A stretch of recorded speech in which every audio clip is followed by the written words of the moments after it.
All right, we got a new question here.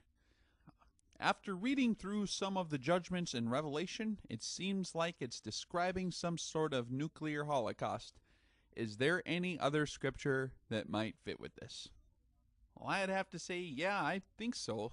Both the Old and the New Testaments actually describe an event that seems to be a nuclear war. In Revelation 9, we read about the third part of mankind being killed by the three plagues of fire, smoke, and sulfur.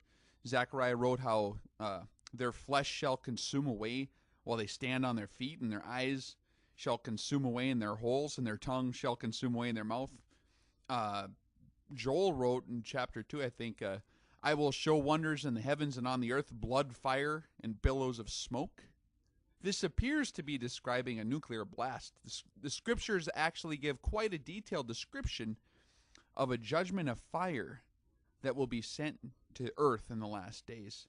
Revelation chapter 8, we see that a third part of the trees are burned up and all the green grass was burned up. We also read about the judgment of the great whore of Babylon, the city that sits on 7 hills, and how God will cause the kings of the earth to hate her and consume her with fire until she will be found no more at all forever. The scriptures do seem to have a lot to say about this coming fire judgment. Some folks want to only look at some of these prophecies in their spiritual dimensions. Now, I don't argue with sound spiritual interpretations, as they do offer a lot of really good information, but I don't want to hyper spiritualize the scriptures into oblivion either.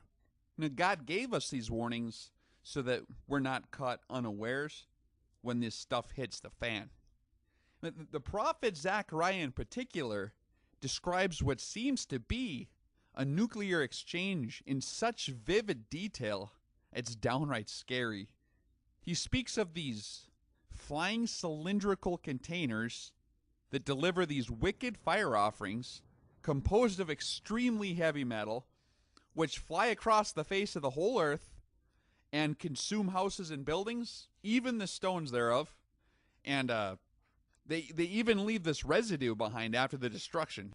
Zechariah even gives the exact dimensions of the delivery vehicles, the size of the containers that hold the wicked fire offerings, and he even details exactly how the heavy metal mechanism of this evil fire offering is detonated.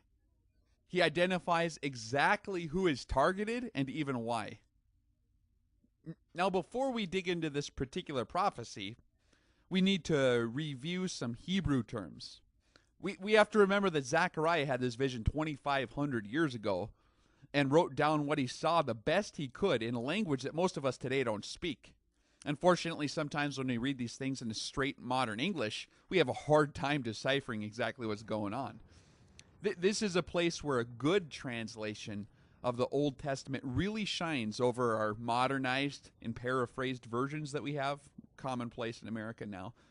I'm going to be looking up the original Hebrew words in this text using a Strong's Concordance with the Hebrew Lexicon.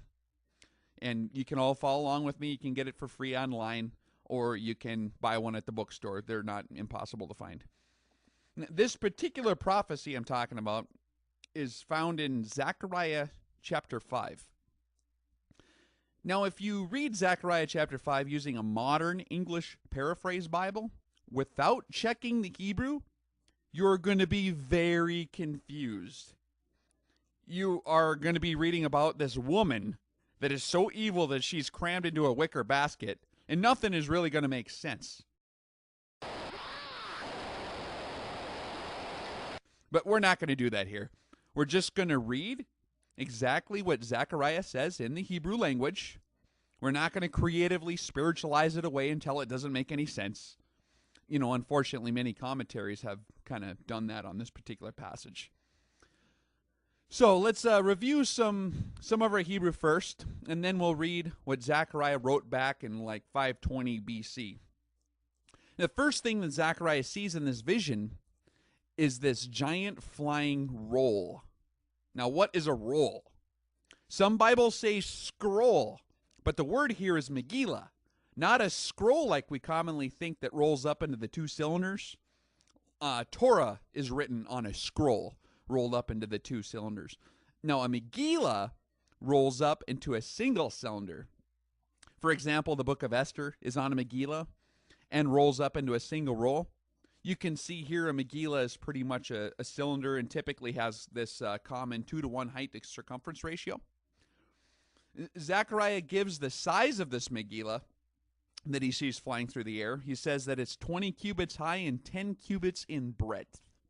Now, the word breadth here is not diameter. Diameter is a Greek measurement. The breadth Zechariah is talking about here is what they call a line cast about. We would call it circumference. Like back in, I think it's 1 Kings maybe, King Solomon was building his house with these giant pillars, 30 cubits in breadth. This was the line cast about, not diameter. They weren't 30 cubits in diameter. To find the diameter of a cylinder, if you want to know how big this flying Megillah was, Zechariah describes, you have to take the breadth and divide it by pi. The Megillah Zechariah saw here was 20 cubits high and 10 cubits in breadth, or line cast about. That comes out to be approximately 5.5 feet in diameter when you do the math. Okay, now that we know what a Megillah looks like, let's move on. Zechariah is going to go on to describe a woman, or an Isha, that's the Hebrew for woman, that sits in the midst of an ephah, or in some versions they say a basket. Let's look closely at these two words and see exactly what an Isha is and exactly what an ephah is. In the Hebrew, the word Isha can mean two different things. It can either mean a woman, which is what most translations put it into the English, or the exact same word Isha can mean fire offering. It's the exact same word. And you can only tell by the context which one is being used here. An ephah, in some versions they call it a basket, a woman in a basket, or an Isha in a basket. But the word basket is actually ephah. It's more precisely a receptacle for holding a quantity of 40 liters. It's a container, sometimes made of clay, sometimes it can be a basket, but it has a capacity to hold about 40 liters, kind of like a bushel basket kind of deal, a dry unit of measurement. The NIV and most other modern versions just say basket, but remember, the word here is ephah. When we read through this Zechariah chapter 5, we have to remember that when the Bible translators were putting this passage in English 400 years ago, the idea of a fire offering encased in lead that sat in the midst of an ephah seemed kind of weird to them. So they opted instead for a woman in a basket with a lead lid on it instead. We're going to actually see how since 1945 that this Hebrew word Isha really being a fire offering like it means will make a lot more sense than stuffing some woman into a basket that's flying around and putting a lead lid on it because she's so evil. Now that we have checked some of our Hebrew, and being that we now live in the nuclear age, we might be the first generation to actually understand this prophecy. So let's read Zechariah chapter 5 using the original Hebrew words to keep us on track here.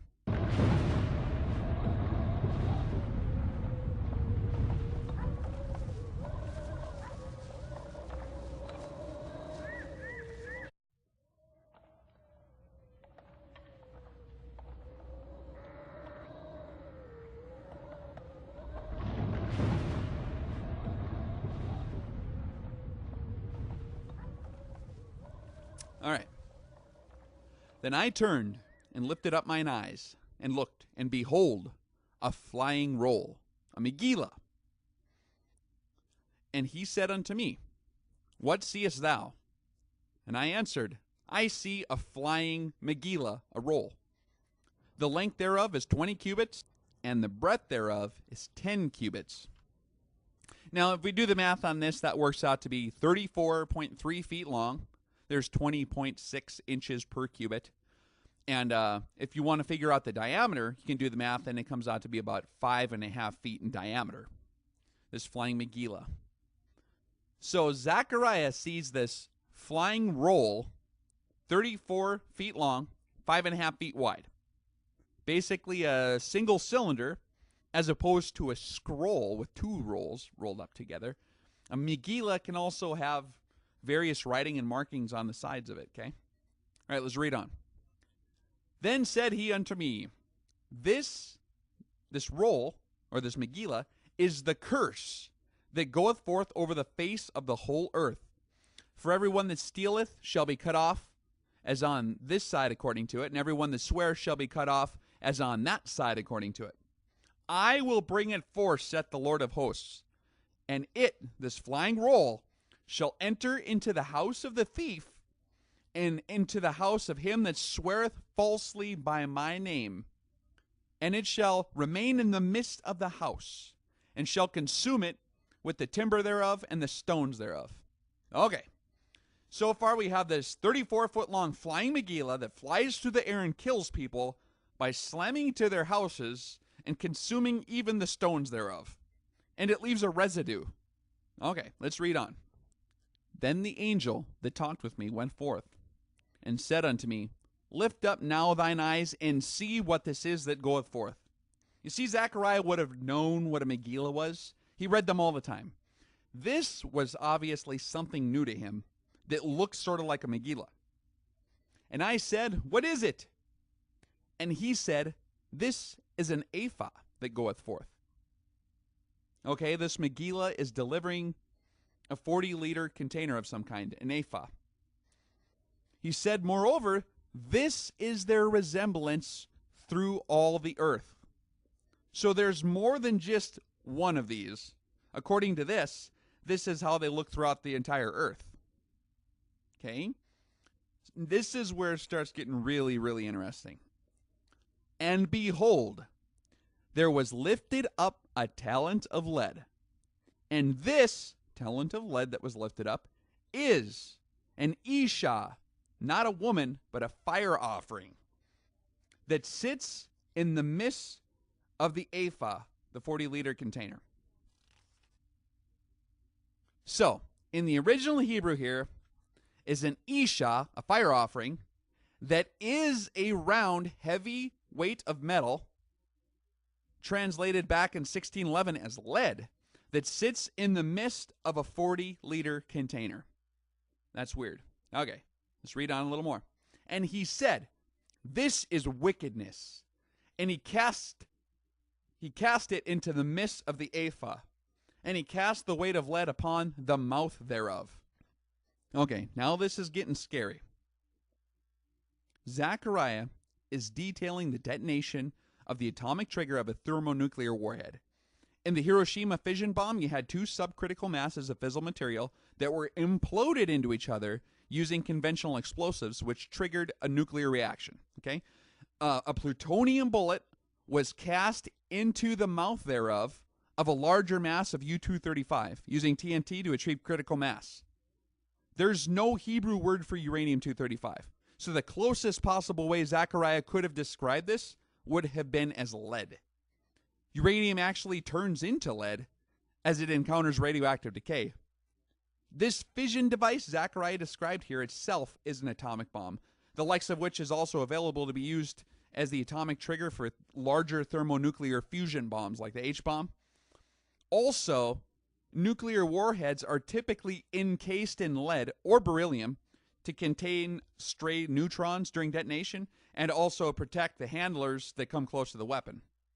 But that's not all. It goes on even farther. I think it's verse 9 here. Then lifted I up mine eyes, and looked, and behold, there came out two Isha, fire offerings.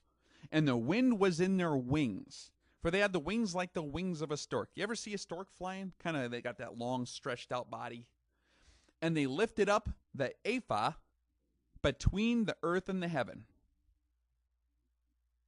So we have these flying rolls or Megillahs, which are carrying up into what we call the upper atmosphere, these 40-liter containers loaded with round weights of heavy metal, which are themselves wicked fire offerings, which are going to go and kill people and consume even the stones of their houses, and then leave this residue behind on top of it.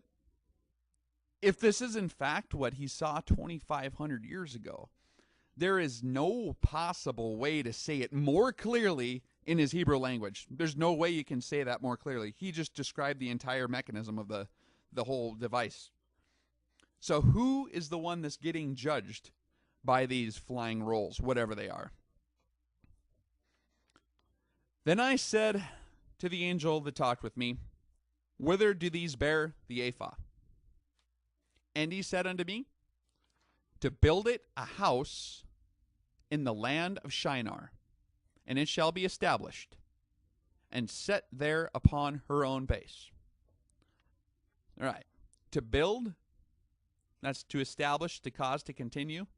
It a house, that's actually in the Hebrew, if you look it up, that is kind of talking like it can be a house of Sheol, or a house of hell. And it can be established, or it shall be established. Set up, erect, set upright, like you would set a vase upright. And set, that's to lay down or deposit, actually. There upon her own base, resting place, base.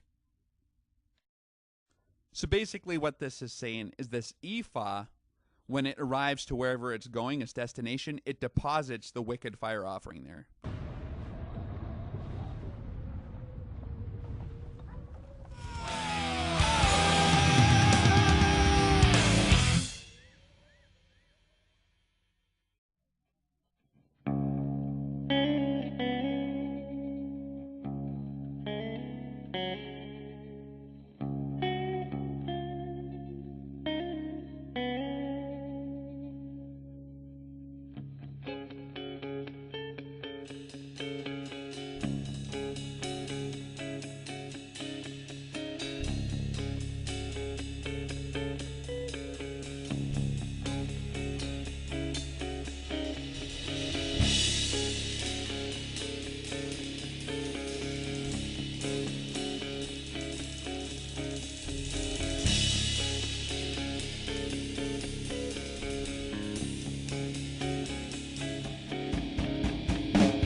The prophet Zechariah in particular describes what seems to be a nuclear exchange in such vivid detail, it's downright scary.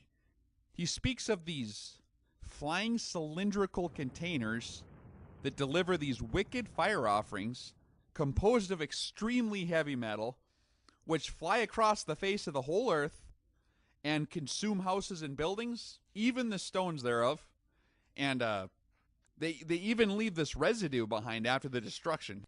Zechariah even gives the exact dimensions of the delivery vehicles, the size of the containers that hold the wicked fire offerings, and he even details exactly how the heavy metal mechanism of this evil fire offering is detonated. He identifies exactly who is targeted and even why.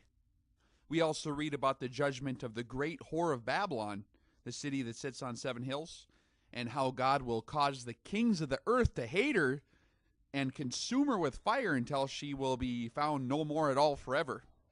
The scriptures do seem to have a lot to say about this coming fire judgment.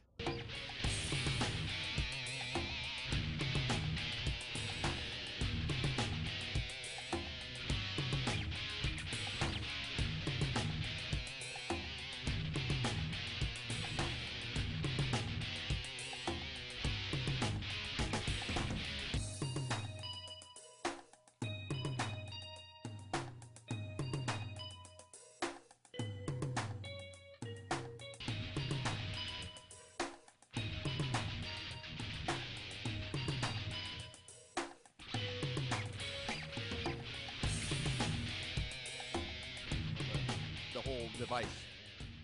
So who is the one that's getting judged by these flying rolls? Then I said to the angel that talked with me, whither do these bear the ephah? And he said unto me, to build it a house in the land of Shinar. Now, it's going to build it a house in the land of Shinar. What's that talking about? Literal Shinar, or Babylon, that's another, is in present-day Iraq. Shinar is Babylon. After reading the terrifying account in Ezekiel 38 and 39 about the coming war that in that region, it's fair to say that this war includes the Middle East. However, from other passages, I really don't think you can just limit it to that region alone.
We know that God will destroy Mystery Babylon the Great by causing the kings of the earth to utterly burn her with fire. Remember Revelation chapter 17 and 18?